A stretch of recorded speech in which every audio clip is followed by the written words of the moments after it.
Bible warning, ang tatlong bagay na ito ay tahimik na nagnanakaw ng buhay ng tao. May mga bagay na mas delikado pa kaysa sa mga disaster at mas nakakamatay kaysa sa sakit. Hindi lang nila winawasak ang katawan, unti-unti nitong nilalamon ang kaluluwa.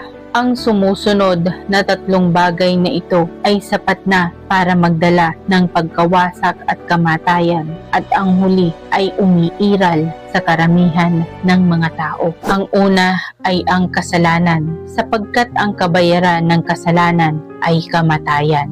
Ang kasalanan ay hindi isang simpleng issue kung ito ay hindi isusuko o tatalikuran at pagsisisihan. It will lead to eternal separation from God in final destruction. Second, ang pride.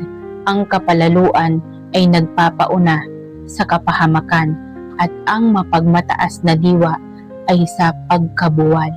Ang pride ay nagiging reason para mag-betray ang tao sa Diyos, at ito rin ang ugat ng pagbagsak ni Satanas. Si Satanas ay hinihimok ng pride at nag-attempt siya na ilagay ang sarili na kapantay ang Diyos.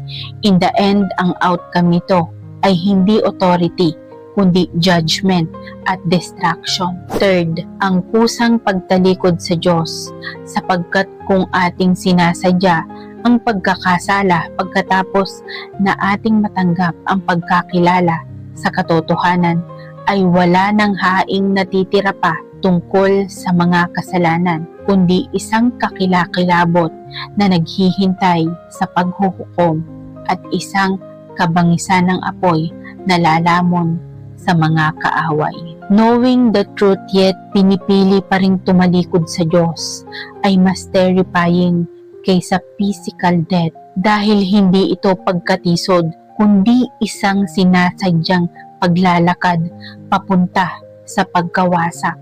Brother and sister, ang tunay na paraan para mapangalagaan ang buhay ay hindi self-indulgence, kundi pagtalikod sa kasalanan, rejecting pride, mas higit sa lahat, higpitan ang paghawak sa pananalig at mamuhay sa liwanag ng Panginoon. If you are willing na bumalik sa Diyos, please write, Lord, I want to live in you. Or, leave an amen at hayaan itong maging tanda ng pagbabalik mo sa Diyos.